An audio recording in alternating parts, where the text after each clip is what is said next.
Welcome to the Wrestling Council, everybody. It is episode number 13. My name is Yule Carter. You found this channel, obviously, so you know who I am. Or if you haven't found this channel, you should subscribe so you can find out when I'm going to host it again. On my other side, we've got Bob. Bob, introduce yourself. Hi, I'm Bob. What's up, everybody? Welcome to the Wrestling Council. Oh, all right, awesome. This is going to be a weird friggin' show, man. Yeah, we're the cats, or we're the mice. The cat's left. Boogie's not here to bother us and say that we're doing anything wrong. So we're going to go crazy. Down below, we've got Antonio. Antonio, tell everybody about yourself, please. I am Antonio Bryce. I'm a nobody, and I'm just here for the party. All right, awesome. Thank you. Let's just put this banner up. Happy holidays, everyone. If you don't celebrate it, yesterday was Christmas for some people. Happy holidays. Yeah, well, I like it. I forgot you in California. I don't know how to spell Hanukkah, so that's really the reason why. And obviously today's Kwanzaa, right? Yeah. Okay. I'm not saying that to you. I'm saying that to everybody. Somebody tried to say Happy Kwanzaa if you celebrate it to me the other day. And I was like, I looked at them like, are you serious? And they were like, know me very well. And then it was so crazy. The dude was like, well, happy holidays. And I was like, you doubled up with happy holidays? Well, I was like, can we not say Merry Christmas anymore? What is that? And I said, I don't know any black people that celebrate Kwanzaa. I really don't. I know a lot of black folks. I'm kin to a lot of black folks. That was my next question, actually. And I don't know any black people that celebrate Kwanzaa. And so it throws me off. It's like Kwanzaa is like this thing I see on television. I don't know anybody in real life that celebrates Kwanzaa. I think most of it is like that episode of Boondocks where it was that one teacher that was trying to get everybody to celebrate Kwanzaa, and the two like Riley's just looking like, man, you're out of your freaking mind. Yeah, like I said, I honestly do not know. Maybe it has. I've heard, like, if I've been to Atlanta a few times. I've heard that some people in Atlanta celebrate Kwanzaa, but I don't know anybody around here. I'm in Tennessee. I don't know anybody around here that celebrates Kwanzaa. Hey, it's an extra day of presents, man. Hey, man, hey, man. I need another present. Be Jewish, man. You get what, 8 days of it? Yeah, but we all know that's 8 crappy gifts. I mean, one's a Rubik's Cube and a harmonica. I mean, I've always heard that. Boogie says we're coming in hot tonight. Oh, excellent. Oh, man. Is it hot take? My 60th birthday. We will be on next week on Thursday. It'll be that's the first? Is that what no, that's the second, right? The second, I believe. Oh my gosh. So happy New Year. We won't be around for that. So I wanted to say that also. Also, I wanted to share a gift I got yesterday. Right. Actually, it was Christmas Eve. I'm going to make myself big. Oh, maybe I am. All right, here we go. Wait, first, before I do that. So I was unwrapping the package and all I saw was the Slim Jim bit. Like the nutrition. And then Slim Jim. So I only saw that, right? And I'm thinking to myself, I hate Slim Jims. I love Slim Jims. Well, I mean, I've eaten my share, but I mean, it's not something I'm usually excited to get for a Christmas gift. Oh, yeah. They got San Diego exclusive. You got Randy Macho Man Savage with his Slim Jims. He also has a hat. The vest is Velcro, so you got some chest action. Look at it. Yeah, love it. Yeah. No Miss Elizabeth attachment. Snap into it, and it's got these streamers. It's pretty cool. The hat doesn't set very well, but other than that. That's fantastic, man. Yeah. So there's my Christmas, my wrestling Christmas. I didn't even get anything that cool. Yeah, it's pretty sweet. Oh, my God. Everybody have a good Christmas. Did anybody do anything for the holiday? I saw that you were working, Bob. I worked. Yeah, that's it.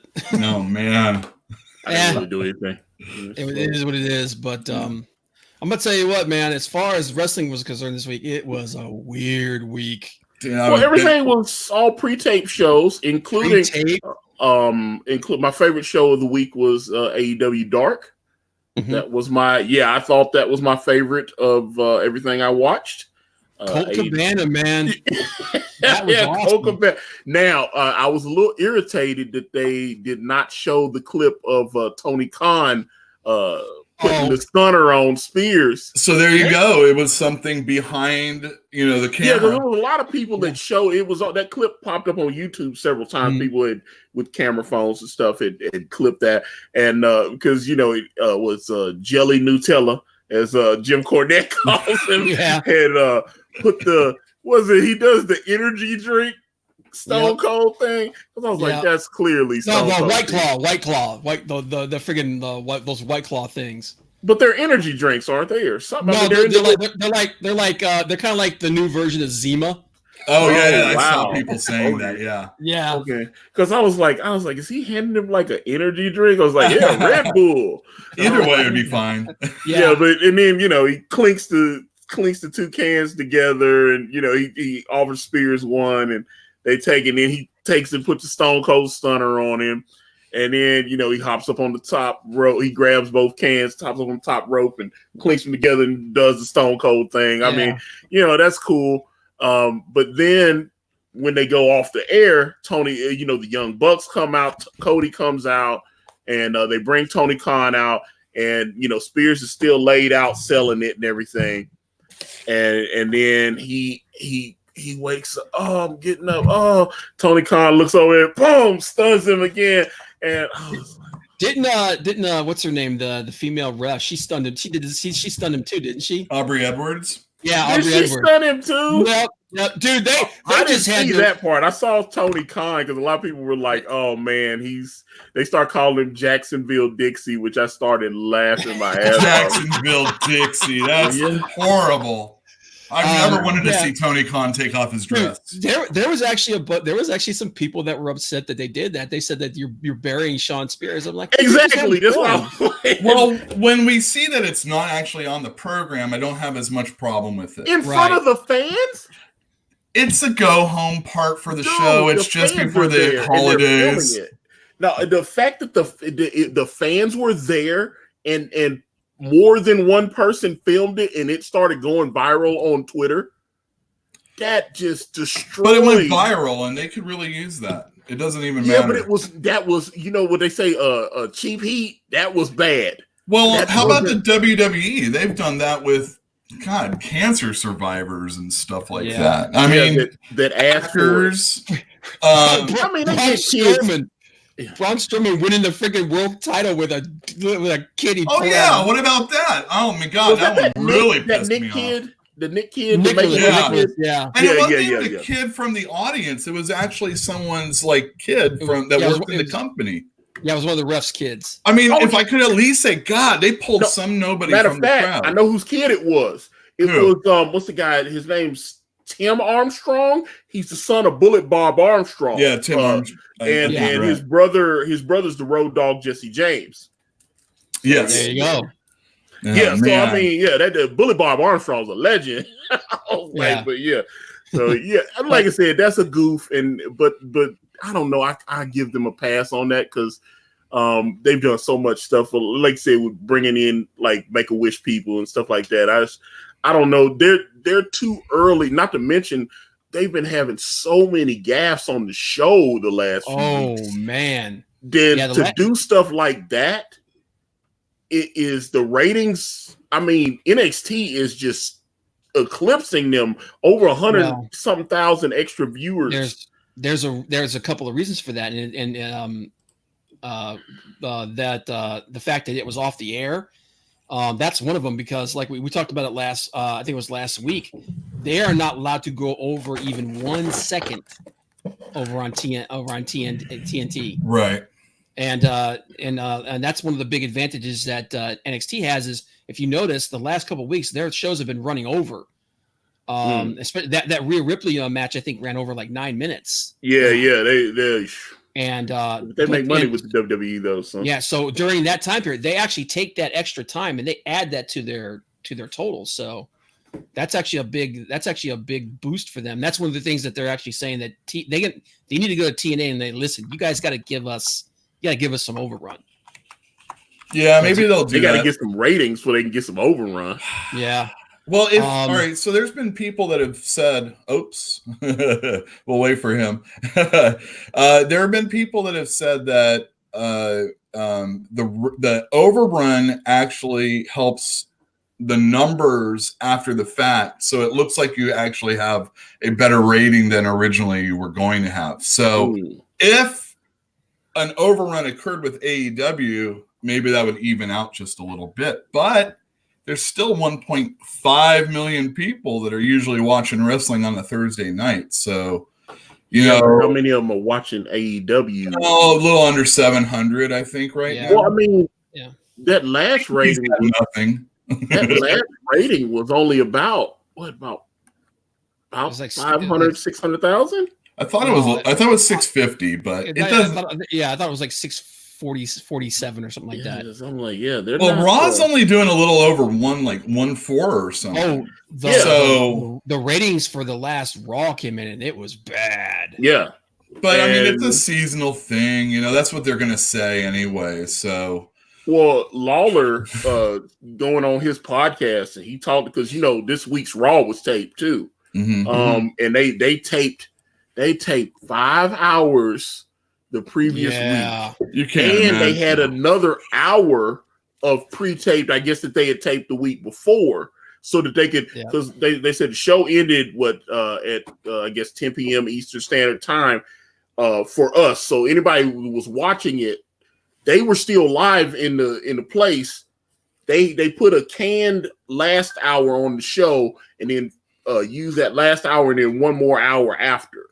Yeah. So that they we were actually talking about earlier before the show about the audience participation, so to speak. Yeah. Bob, they basically they I was talking about how so bad, dude. And that's something that we were talking about. Is like, look, if you're gonna do that, go tape like 7 or 8 different like shows so that it's different every time. But it's the same every freaking time. You can tell, like you can actually listen to the last time they did this, and it syncs up. And it's like, man, you guys really got to stop this. It's like, because it's so noticeable. We were talking that it's almost like those old sitcoms in the 70s when they would pipe in the audience laughter and applause. I'm like, it's that noticeable, and I'm just like, man, you can't do that. You gotta. That's gonna. You could tell that audience was not into it. Yeah, they had 19 matches. And now see, and here's the thing, because we've been complaining like we watch SmackDown and it's 2 hours and they only have like 4 or 5 matches or like whatever 4 for the matches, whole. Yeah.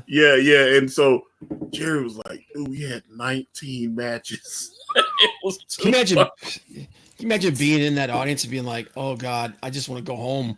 Yeah, and I've been to those super shows back in the 2-hour Raw days when it'd be Raw and SmackDown on the same night, and you just want to kill yourself after the 3rd hour. I don't even know how they tape Raw and SmackDown, because I know they did SmackDown on Tuesday. They used to, and then they were doing ECW. So it was like when there was going to be a holiday, they would do 2 shows or something like that. Because I know they would do ECW and SmackDown on Tuesdays. Yeah, and last time, or the dark matches would be ECW or whatever. So. Yeah, recently it was a 205 live and SmackDown. They would do that also.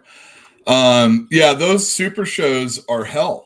And I don't know if you guys have been to a 3-hour Raw. Those are hell. I've just been to like Outlaw Mud shows. Dude, I went to the one where you guys like Del Rio, Alberto Del Rio. He came out. It was one of his first nights. It might actually have been his first night as a face, and it was in San Jose. And he came out with like a 49er jersey, and we just shit all over that. Which made me feel good because I hate the 49ers. Oh my God. My name is Alberto Del Rio. But you already know that. That was a flop face turn, without a doubt. I mean, that guy's he's the aristocrat. You gotta keep him evil, right? Yeah, some people are just born to be heels, man, and he's one of them. Yeah, I agree with that. Speaking of the wrestling that happened, oh my God, what did you guys think? All right, let's start with SmackDown. Okay. You didn't like SmackDown? Brian, you know what? It's not even that I didn't like both shows this week. It's just that it's become this thing where when something good is on there, it's really good, but when something's bad, it's really bad. And it really makes that other stuff bad also. Yeah, and every time Corbin is involved in anything, it just immediately becomes like friggin' cancer of the soul to me. I was having a conversation with somebody about that, and it's like, is it go away heat? Is it I really don't like him? I just don't know what the hell it is with him. I mean, actually, he does his job okay. No, I actually heard something very interesting about Baron Corbin, and I wanted to share that. He had his hair before. He had the long. It was like long. He kind of had a Gollum thing going because he was clearly balding up there, and it just Vince went to him. They said Vince had a conversation with him, and he felt like the hair was kind of taken from his look. It was kind of making him look kind of aging or whatever. Kind of like Hulk Hogan back in the day. Hulk Hogan was in great shape. He was still young. He was only like 28, 29, but he had to do it. Listen to this, Nick Jackson. Listen to this.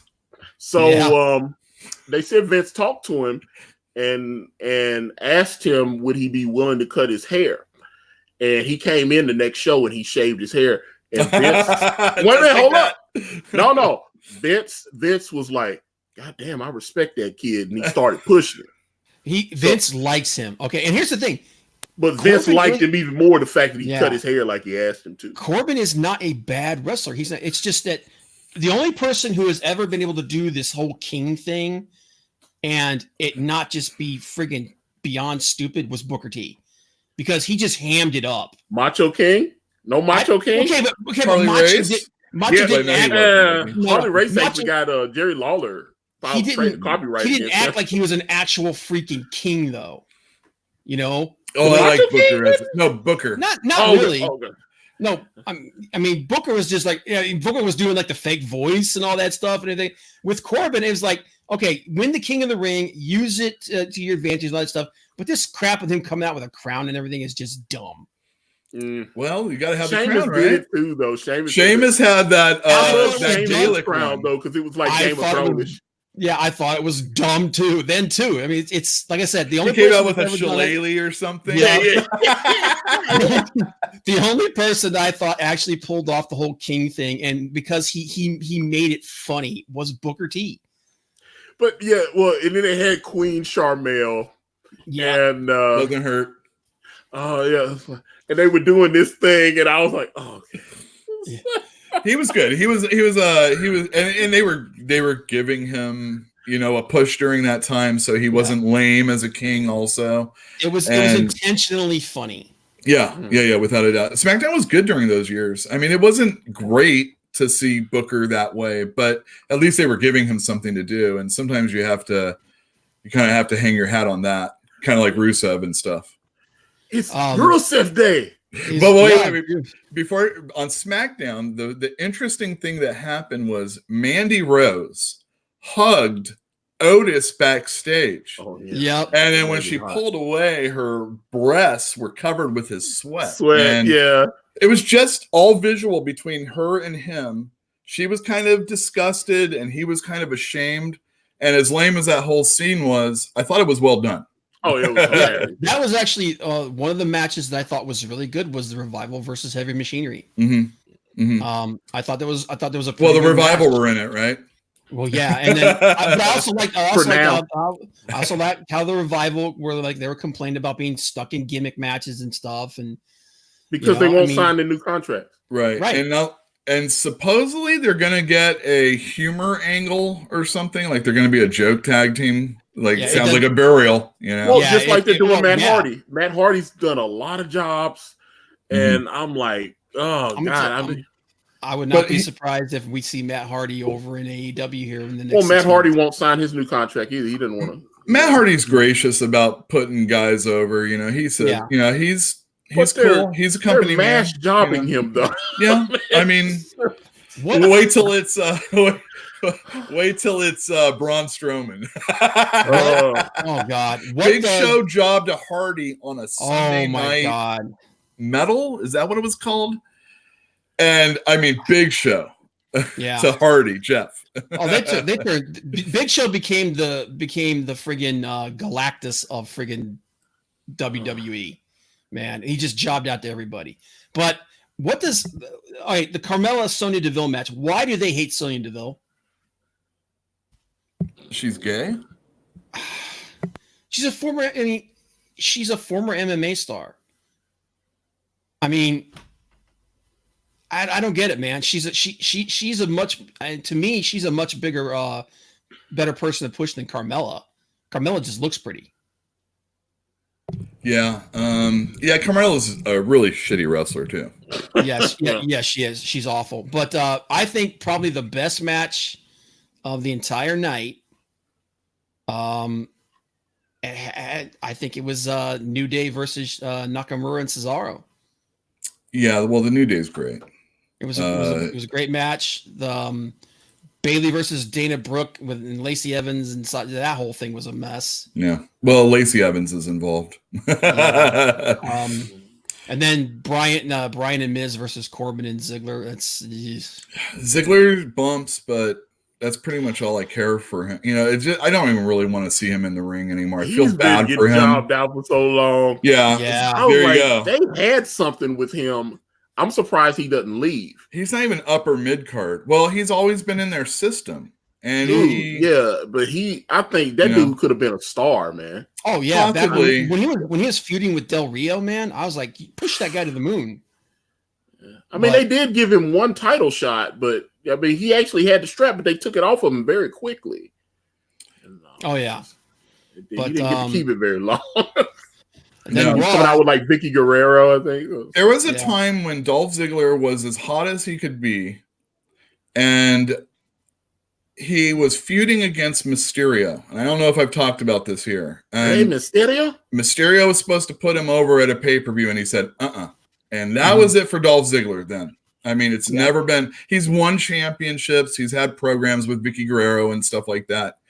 But it's just they've never really gotten as over as they should have been. And I think that's really the beginning and end of that right there. Well, you just mentioned something where I heard John Cena talking to Stone Cold, and I've heard Hulk Hogan. I was listening to a lot of these wrestling podcasts over the weekend and stuff, and I was listening to these conversations where, because Hulk Hogan has a reputation of not wanting to put people over. John Cena apparently refused to put certain wrestlers over. And I know Ryback said he buried Alex Riley to, the backstage. They were trying to push, they split him off from the Miz, and they were trying to push him. And, he was going to get a big program with John Cena, maybe, put him in championship contention. They thought he had the great look and all that. And John Cena was like, yeah, that's not the guy. Well, shut it down. John Cena, The Undertaker wasn't there as often. Triple H wasn't there as often. It was the John Cena show. Yeah, exactly. And, the thing is, you hear about it like back in the Bret Hart days. Shawn Michaels would get in Vince's ear and say, hey, that's not the way it should be done. This guy's, and all that other stuff. And, Vince listens to that stuff if you have some in with him. So I don't doubt it as far as him, John Cena having that kind of power. Did you guys see what Boogie said here? Yeah, I saw that. I actually saw that Andrade took the U.S. title. That's great for Andrade, but is this does that mean it's just a house show? Why, if they have a network, do I not see these goddamn house shows? I mean, I basically see a house show every time they go to Saudi Arabia or something like that. Ugh. I mean, we're talking Madison Square Garden. I don't really see a lot of things going on there. Boxing isn't what it used to be and all that other stuff. Show me your house show, especially if you're dropping the belt. It's time. Yeah. This is something that's been actually ever since they started doing the WWE Network. That's something that's happened a few times. Is somebody will drop a title and you're like, when did this happen? And like most people that are just watching TV are like, But it wasn't So- on the WWE network, was it? No. I mean, not That's that what I I'm know saying. of. They're not broadcasting it at all. No, they're not broadcasting it at all. But I'm saying like ever since they started doing like social media and things like that, they're just kind of like relying on social media to tell people these things, and it's like okay, why not show us the friggin' match? It's one of your major titles. I mean that kind of thing kind of pulls heat off of them. So yeah, but so switching over to so we switch over to Raw. So switching over to Raw. Oh wait, before we do that, Yep. Eddie talked about Matt Hardy and how he can barely walk. I agree. Mm-hmm. Look at even his earliest matches in the WWF or whatever. He has this weird way that he gets up off the mat anyway, different than anybody. And it's kind of like he's bending from the hip in order to get up or something. But his like body's that. Always shit, straight man. leg. Oh, No. I mean, with those ladder matches and everything, this guy put himself through hell, but he always walked kind of funny and he always gets up off the mat different than any other person. Anyway, Raw. Yeah. I thought Kevin Owens' match with Mojo Rawley was pretty good. Mm-hmm.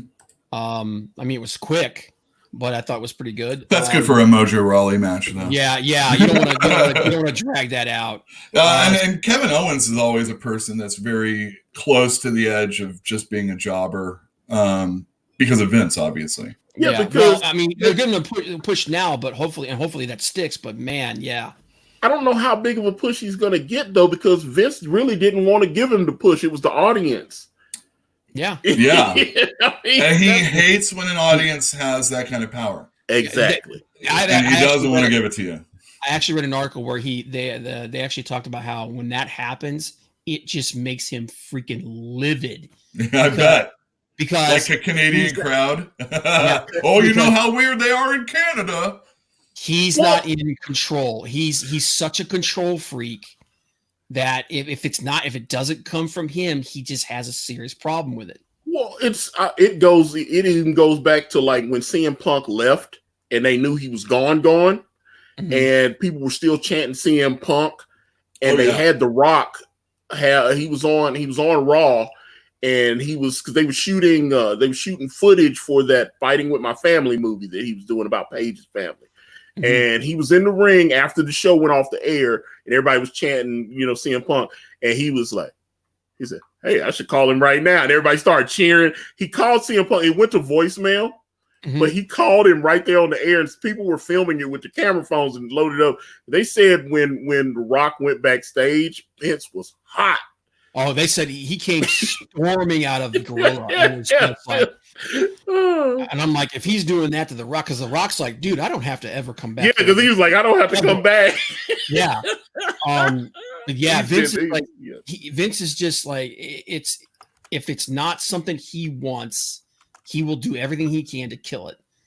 Which is like the whole Becky thing. He wanted Charlotte to be the one that was over. Mm-hmm. So even after that incident where Becky was just to the freaking moon over, he still tried to kill it. He still tried to turn her into the heel. And this was before she got introduced to Seth Rollins' penis.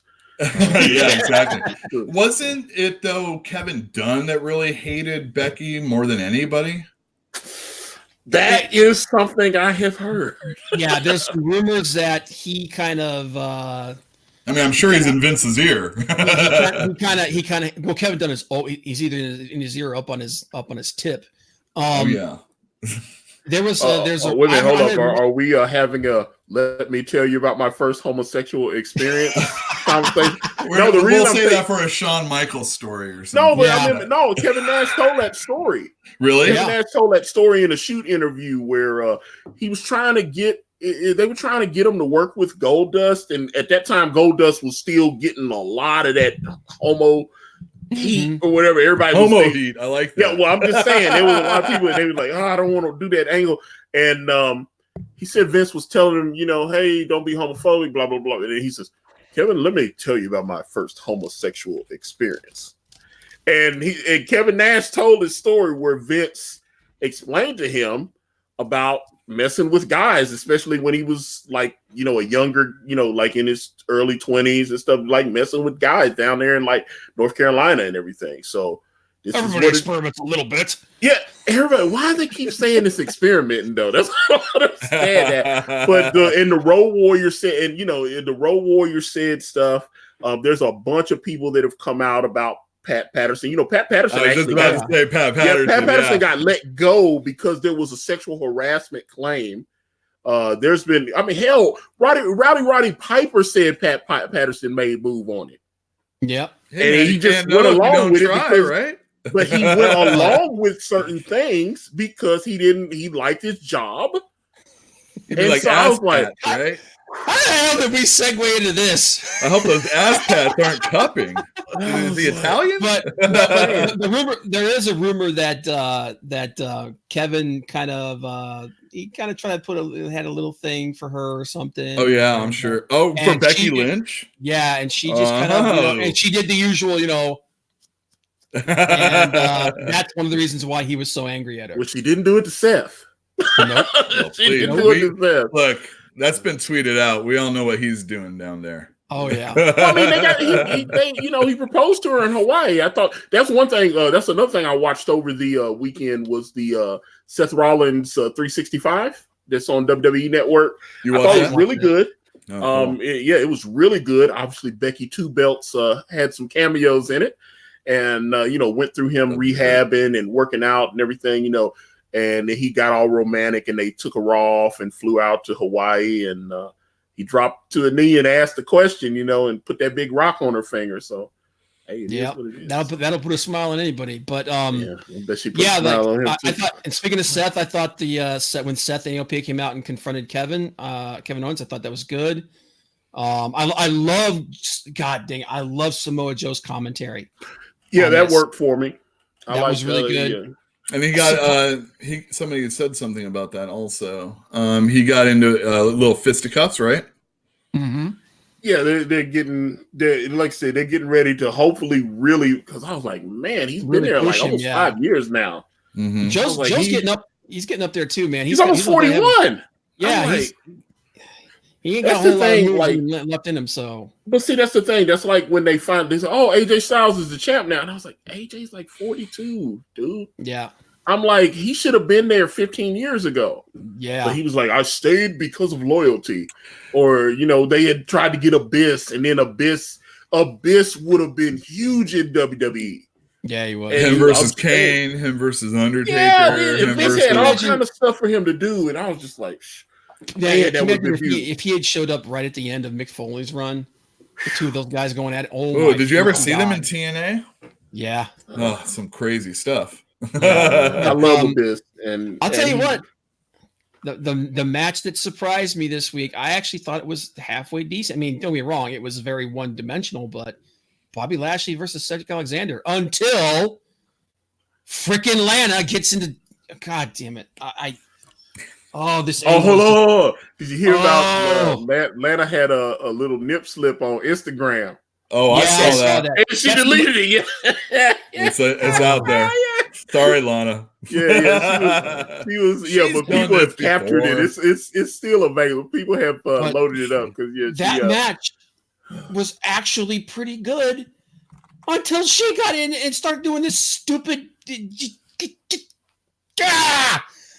I hate this angle so much. Okay, let's talk about that because that's something that a lot of the dirt sheets that I've been reading, they talk about that because Vince is looking at the analytics. So many people are saying this is the worst storyline ever. This is stupid. But when they load those clips up on the YouTube, on WWE YouTube, those are some of the highest watch segments that they have. Because people are watching them to see if it's as bad as they think it is, and yeah, it is. Well, as long as it keeps getting numbers, that's telling Vince that he was right. Bite-sized clips, that stuff seems like it's like the greatest thing. But if you have to watch an entire program to get through there, it completely derails the show. But that's what helped Miz though. Back in the day, they started people like, "Hey man, everybody says Miz sucks," but when we put him when he put his little segments on and we clip them up on YouTube. He'll have like over a 30-day period, his clips will be some of the highest rated. So how bad does he suck Yeah. if he keeps getting views? I I All like right, Miz, guys. The though. only way I can read your comments is if it's in a super chat. I'm just joking, but I gotta get viewers. Have super chats? So make sure I- you share that with people. the day I get super chats, I'm gonna buy drinks for every single That's person right. now. Yeah, I was I So like, swear to Yule God, dude. Carter, make sure you let people know about this channel. Anyway, I'm just joking. So here we have Eddie saying that they tried to take a picture of Kevin Nash in 2003 at a Chicago Comic-Con. Whew, and his cronies stopped them. So I'm gonna tell you what, man. Those if it's one of the Wizard World ones, man, you try to do that and they're with the wrong person, they will come down on you like a hammer because that's how they gouge people. They make people pay ridiculous prices for that stuff. yeah. yeah, well, that's what Um, happened. They went a little bit away, took a picture, and then they were getting chased down the convention center. Well, here's the thing, and that's the thing, because that's why Kevin Nash, like when he he's got a million shoot interviews on YouTube, right? So Kevin Nash has been very transparent that he sees the wrestling business as money-making opportunities. So even when he's like goofed on Hogan or said Hogan sometimes, oh God, Hogan does this. He respects the fact he looks at Hulk Hogan. He said, Hogan's right. This is a business. And so that's why he keeps doing appearances with Hogan and signings and all this kind of thing. Keeps showing up because he's like, Hogan's about that bag. I'm about that bag too. And so he keeps doing it. Yeah, it's and here's the thing: those cronies might have actually been the Wizard World people because the whole thing is like they want their cut. Yeah, Yeah, well, So it's got to be hard. Remember Axl Rose would always jump into a crowd and beat up somebody with a camera. You got so many phones now these days. There's nothing Tony Khan's getting pictured. Yeah. he The might Drew hit you with stunner though. Yeah. Drew McIntyre match was stupid. Yeah. I don't know what the hell they're doing with him. Drew needs to. I think Drew needs to leave. I was excited when he came back, and I was like, yeah, I think he needs to bail because Vince still likes him, right? Vince likes him, but he's not doing anything with him. He's just sitting there. He's just kind of in between, that's another thing Stone Cold was talking about with Cena. Like he went back and talked about when they gave him the ringmaster gimmick. He said it was a shit gimmick, but I needed, he said, I had my wife and 2 kids at home, and I needed to make it work. So he did what he had to do. But he's like, sometimes you have to, once you get to a certain level. He said he waited and he was like, I'm not the ringmaster. And then Vince says, who are you? And he said, well, go home over the weekend and figure something out and come back. If you got a good idea, we'll switch it up. And that's where he went home with his wife and they came up with Stone Cold Steve Austin. He came back and the rest is history. So that's, he said, sometimes you have to you have to get yourself in a position where you can say no to Vince because these okay. We gotta talk about we gotta talk about that. Well, actually, I think we talked about that a little bit last week. We did. We did. Yeah. But I like. What did you? The Becky Lynch segment with Asuka. I thought that was pretty cool. Yeah, that was all right. The Aleister Black match was like, and the Buddy Murphy match were both squash matches. It was like they were, but the one thing that I liked, sometimes when you're like watching 3 hours. You're just looking for anything different for a moment. And it's not that they haven't done this before, but Aleister Black left. Buddy Murphy came out. Buddy Murphy went to the wrestling ring. And I don't think there was any commercials in between that. And that was kind of cool, actually. Yeah. Especially since they were squash matches. It was like, hey, I'm going to kick this guy's ass. And then I'm going to come out. I'm going to kick this guy's ass. And it's kind of like, I wouldn't be surprised if they have to do a tag match together eventually. And like each one's going to be beating the hell out of somebody. And the other guy, you're like when you do the chops, oh, I'm going to chop this guy. Oh, I'm going to chop him, over and over. But I thought that was kind of cool. Yeah. What did you guys think about the Flair, Charlotte Flair, Chelsea Green match? By the way, Chelsea Green is hot as hell. Holy crap. I love the way she's just backing that thing up for everybody. It's like, yeah, okay, I can deal with that. I saw some promise in her, I guess. Well, you know what happens when you have hot WWE divas or female, whatever they calling them now. The boys like them and they end up getting pregnant. I.e., Bray Wyatt Bray Wyatt showed pictures of his son, his new son that he had with, what's her name, JoJo. Is it JoJo? I mean, she was really never going to be a wrestler, at least. Yeah, but he was married with 2 kids already. Right. Oh. yeah, he was dipping into another well, and then, but the little boy is cute though. He had him with the little championship belt. He took a picture. I saw him on Instagram. He put a picture of his son with the, his son was born a couple weeks premature actually, but looks like to be happy and healthy. And he had the SmackDown belt and put the little boy in there, and he was just like, so I was like, okay, it's kind of weird when they're doing the whole Fiend thing. Although behind him, he had like, it looked like a chalk outline or something of the Fiend. It was all done like in chalk. It was cool, man. It was like somebody drew on his wall like a big wall thing of the Fiend, and then he had the baby there with the championship belt, and then it's like, I was like, he's gonna traumatize that kid. Yeah, I mean, this other than that, man. I mean, there really wasn't much on Raw. There was a lot of wrestling. It just wasn't very great. Yeah, it was just like kind of okay. I mean, like the Mysterio Rollins match was all right. It was. OC was fine. It pretty much ended exactly like we thought it was going to be. I'm getting sick of OC actually. Oh really? Yeah. I find them to be still funny. I don't know. There's something about their interaction. The thing is that they're not supposed to be funny though. They're called the Good Brothers. I mean, how about this? Have you bring back that Festus and whatever the thing was? Oh no, biscuits and gravy. That's what you need. Some biscuits. But no, you remember he was Jesse and Festus. Yeah. Yeah, exactly. Like, oh God. Do the Good Brothers win when AJ Styles isn't around? Not really. I don't think so. I don't think so either. Are they even on TV when he's not around? Hey man, they're the greatest tag team of the world. So don't forget. Whatever. So the cool thing. So NXT was like I said, I thought NXT was great this week. Cool. A couple cool things about that. Austin Theory debuting. Oh, I liked him. I've never watched him before. That was a good match. And then what's her name? Blackheart. Yeah, Shotzi Blackheart. Yeah. They actually some of those dark matches, they actually gave some opportunities to some of Seth Rollins' students from his academy.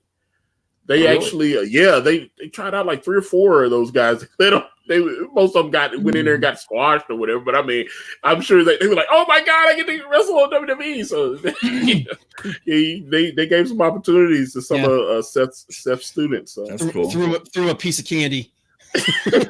hey, you paid however. I don't know how much his academy costs to go to Iowa and train. And they said Shotzi was from Oakland. I do believe. Yeah. I was like looking her up afterwards. Where'd she wrestle? Austin Theory versus Roderick Strong was great. That open challenge. That was really Roderick good. Strong's a great wrestler. I really like him. Man. He's one of those undersized guys that is actually more of a power wrestler. So that's kind of a problem with him. But I've seen him live and you feel the power? It looks real every time, basically. I mean, I think he's really good. He doesn't throw those fake punches. I mean, exactly. Yeah. Then it was the Dijakovic versus Bronson Reed. I didn't hate it. I didn't hate it either. Bronson Reed is so much smaller than him, and he's so much fatter than him. Well, that's just I think there's a problem with that. Anthony was saying that about Beth Phoenix when she was talking about it, and it's like, okay. Oh yeah, no, that was me. He said Beth Phoenix said that he is as fast as a cruiserweight or something like that. Faster even, I think is what she said. And I was like, well, why do you need cruiserweights then? I mean, you got this big fat guy that's doing this stuff. You don't need it. Yeah. And then the main event, Priest and Tony Nese versus Keith Lee and Leo Rush. It was all right. I mean, it was Leo Rush got the pin on that one, not Keith Lee. Yeah, which is weird. Like Keith Lee though. I'm telling you, man. I think the whole thing with Keith Lee is they're going to call him up, and that's why they're kind of. He's not a young guy either, though. Yeah, that's why they have to do it, right? That's what I'm like. Jesus, it's like I thought NXT, but I mean, I thought everybody on NXT would be young. This like that's why it was weird. Like when they brought Samoa Joe in and they had him, and he had been headlining on Impact. That was like a way to put them in their place, I think. But I'm like, that dude's obviously an experienced pro. You're going to NXT. Dude, they made The Miz Daniel Bryan's mentor. Don't forget that. I mean, even if it's just story, it's still a little bit of a slap in the face. No, I disagree with you on that because they have been using The Miz is over, and they've been using him to help. Put some. They were like, okay, let's put some heat on him. But he's never going to teach you how to wrestle. But he wasn't. No, but that was the premise that they were working with. That's the premise. I'm just saying. But the reality is they're putting him there with someone like The Miz that knows how to talk on the mic. That's why I'm curious if they're gonna. They've been teasing that John Morrison might come back to SmackDown. I still like John Morrison had that in-ring work. I always thought he was just weak on the mic. Right, I agree. Yeah, and so they put him but when him and The Miz did the dirt sheet. So it's like stuff. Yeah, it's great. Yeah, that's what I'm saying. So that would help John put it back with The Miz. So, I don't think The Miz has as many dates as Morrison will probably have to put in. Yeah, but he's mostly just showing up for TV and a couple of house shows. Especially since he had the second baby. Right. So, exactly. Yeah. So if you're gonna try and put Morrison over, I think it's just to beat up The Miz, right? No, I mean, he's doing his TV segments like he's been doing and stuff. Right. Do the dirt sheet. So, I mean, that's what it is. You don't need him for the house shows. Right. I saw NWA Power this last week. It's the first time I ever watched it. I'm sorry. No, I didn't hate it. It's when you're watching 3 hours of Raw, anything is cool. Yeah. The Rock and Roll Express, or are they still the tag? Because once I saw the Rock and Roll Express won the tag championships, I was like, dude. Who's the blonde one? Gibson? No, it's not Gibson. That's Ricky Morton. Ricky Morton was there for this show. I don't think Gibson was. Yeah, he's got a school down in Florida. Was he wandering around going, "Hey, do you have my vitamins?" Well, are you my son? I think Boogie has talked about it. It's everything is in a smaller than NXT arena. Yep. And on the floor, and here we have the California king size bed that they're wrestling on. It's basically, you remember back in the early days, WCW of NWA. Oh, okay, They would do the studio programs. Right. They basically on the Superstation. They built a replica of that thing, and that's what they're using. A lot of those shows were taped down in Atlanta. That's the ones where Jim Cornette got himself in trouble and everything. Yeah, he had went down to Atlanta and they taped like 6 or 7 shows down there, and then obviously his commitments are up now. They brought in Wade Barrett to take his place. I like him. He gives a little bit of credibility. Somebody that could have been a world champion though. That's wasted potential to me. I mean, how many times do we see that though, man? Was that like concussions that he had or something? Yeah. He kept getting injured. Yeah, and that's for some reason Vince gets mad if you get hurt. Oh yeah, I remember. All right, so it was Sami Zayn. He's finally wrestling on Raw. You're like all happy and everything, and then it's when he like dislocates his shoulder. And then Booker T, he's got someone telling him in his ear to say this, or he's saying it. He's like, "Oh, this guy looks injury prone," and it's like, "Oh God, that was Vince saying that too." Yeah, and it's like Vince's mouth into Booker's ear out, and so everybody can know that this guy's injury prone. And by the way, that's one thing I did want to touch on again is the friggin' commentary was awful. Yeah. On which show are we talking about? Raw and SmackDown. Yeah, terrible. It was awful. But, is SmackDown going to be live this week, or is it going to be taped? I think it's going to be live this week. Really? I think not a tape show. And NXT is going to be them running down their best NXT wrestlers or something like that. Yeah, their best, and because that's actually what AEW did this week is they ran down their whole their top moments of the year. Oh, good. I will be basing all my things on that, just to let everybody know. No, that's up now. Is it up now? I thought they didn't have AEW this week. Not really. Not really. It was just like it was basically best. It was supposed to be like the best AEW of the year, and at least that's what Tony Schiavone was saying on the. Because I did watch AEW Dark, which Orange Cassidy, Cassidy under the ring. Yeah, that was that dude is so over, awesome, man. That dude was such a man. He's got the crowd. They've got him. And, I actually started following him. That dude is so over with that crowd. When was it the LAX guys when they went under the ring and pulled him from under the ring and he was just laying there? That was awesome, man. I was like, dude, the crowd popped. I love the fact that they just they pushed him back under and then they pulled it down. And then was it Hybrid 2 came out and they tried to pull him out of there and he was gone? Yeah, he was gone. And then he did the pocket dive. But no, man, like this was actually I love the fact that Colt Cabana came out and was the guest ring announcer. He was good, man. Samuel Guevara's match against Brandon Cutler was actually really good. I can't take that guy serious, man, because he just looks like he needs a sandwich. Which one? Guevara. Yeah, Guevara is so thin. That dude is so bony. Yeah. And I was just like, he's like he can move though. He's got great moves in the ring, but the dude looks like he's in one of those Sally Struthers Ethiopia commercials. He needs to eat a sandwich, shoot something, and put Jericho's lifts on, and he'll be ready to go. We gotta talk about the four-way tag match, man. Oh my freaking god! It went a while. It almost felt like I'm talking about the ref thing. It almost felt like they deliberately came out there and said, "Yeah, we know, we're doing it anyway."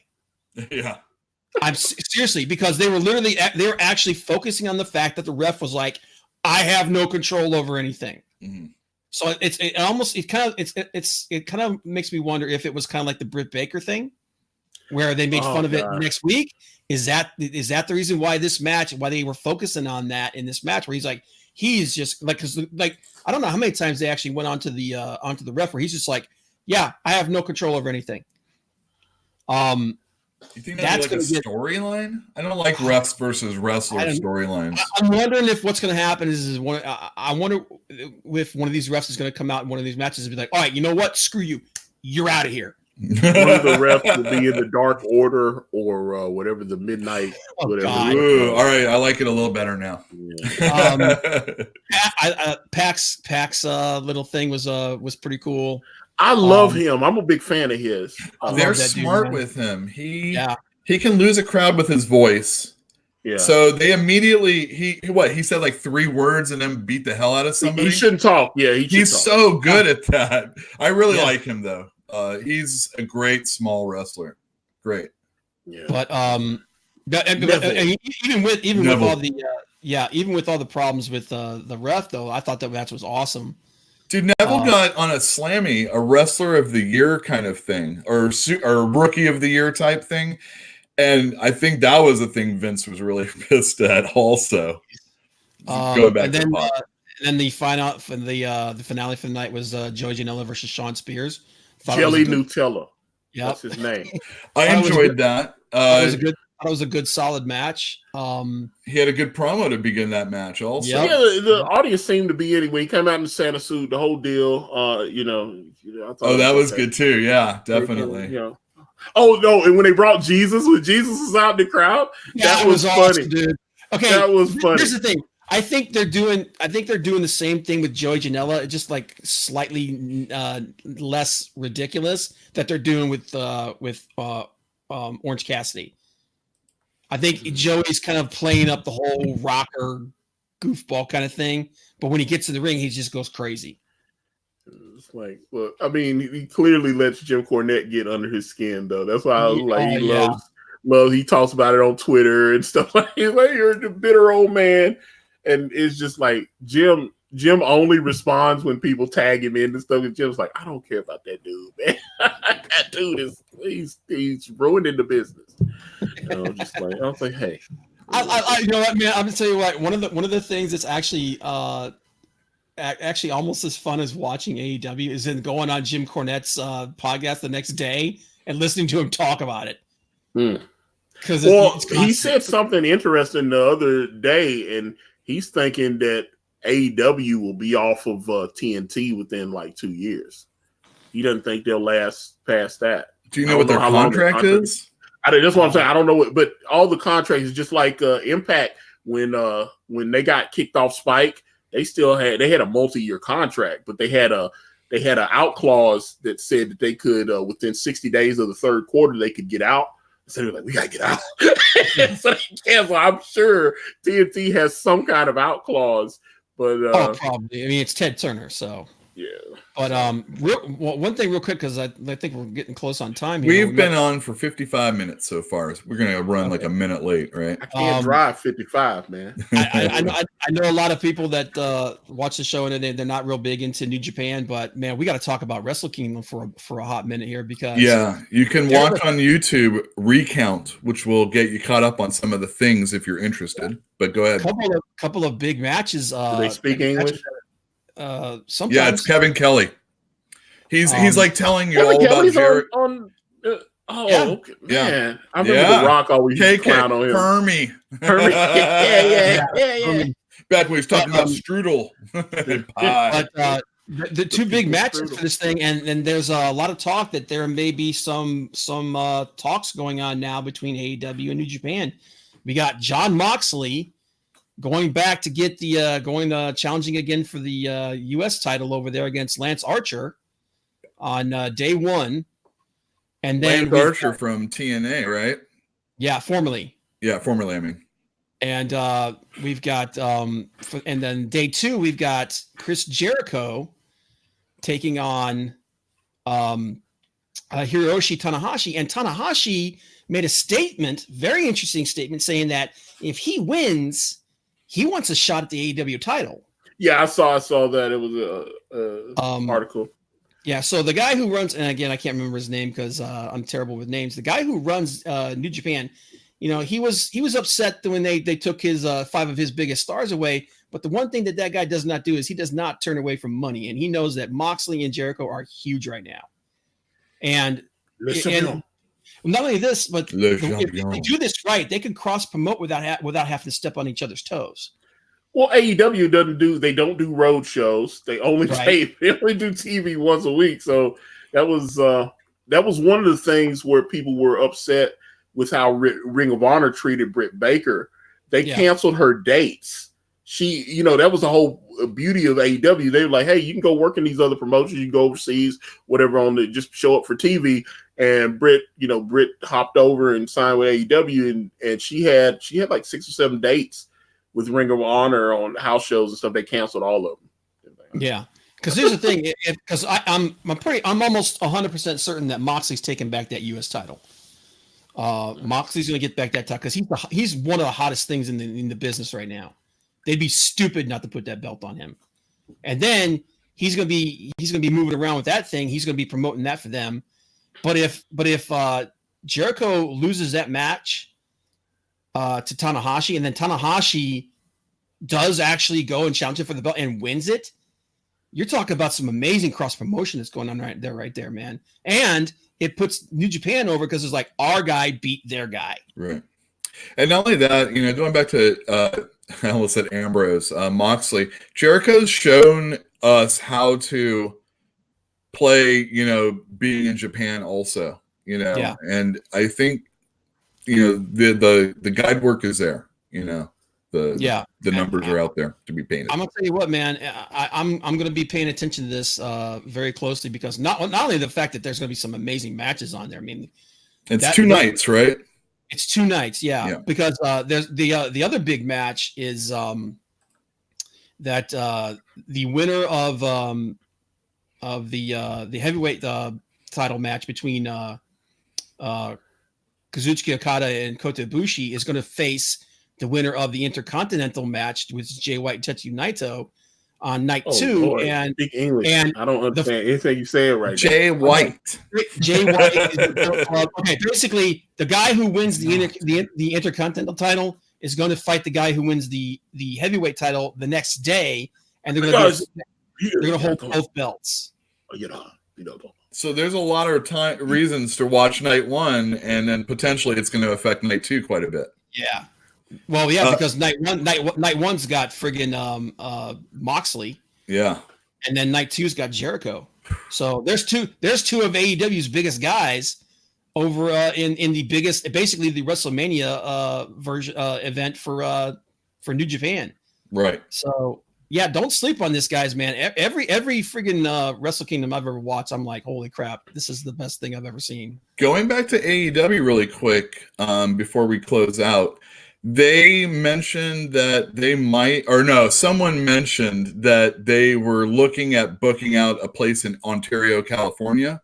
Mm-hmm. So they they might be coming to the West Coast in, I think it was May. So that was kind of a cool thing. I was pretty happy about that.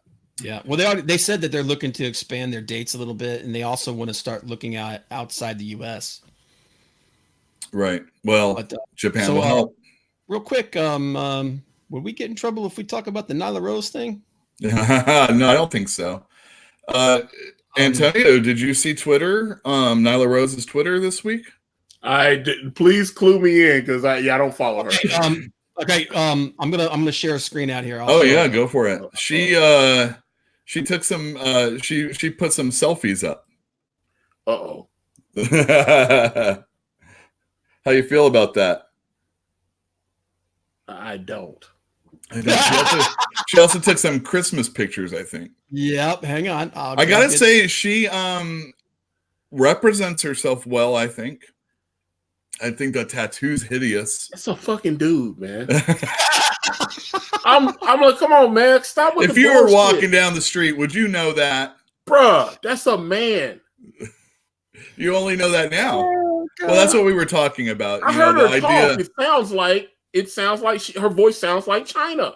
Well, that will be fixed eventually. And besides, oh Lord, China, is that what we doing now? What about China? A lot of people thought China had been a man. Yeah. Previously, obviously. People were talking about, there's a lot of shaving going on in that person. China. Yeah, if you ever had an encounter with her, the voice you would hear would be like, choke me. No. Are we talking about China again? Sean Waltman hung out with her, right? Yeah. That's kind of weird. I mean, that was how she got into the porn business, the one night in China. I don't know what that is. I saw One Night in China.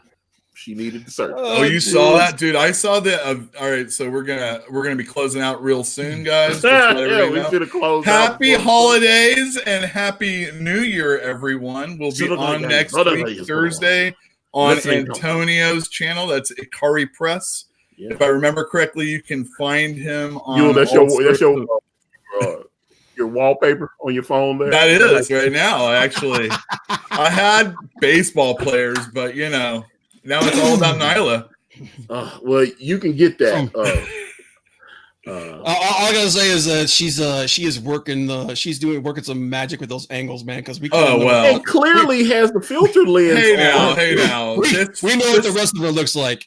This filter angle thing has been helping a lot of people for a lot of years. So let's not forget. Look at me. This is an episode of Catfish waiting to happen right here, bro. I'm removing this from the stream. Oh, Jesus. Oh, God. Guys, Happy New Year, everyone. We'll see you next week on Ikari Press's YouTube channel. Thank you very much for tuning in. Sayonara.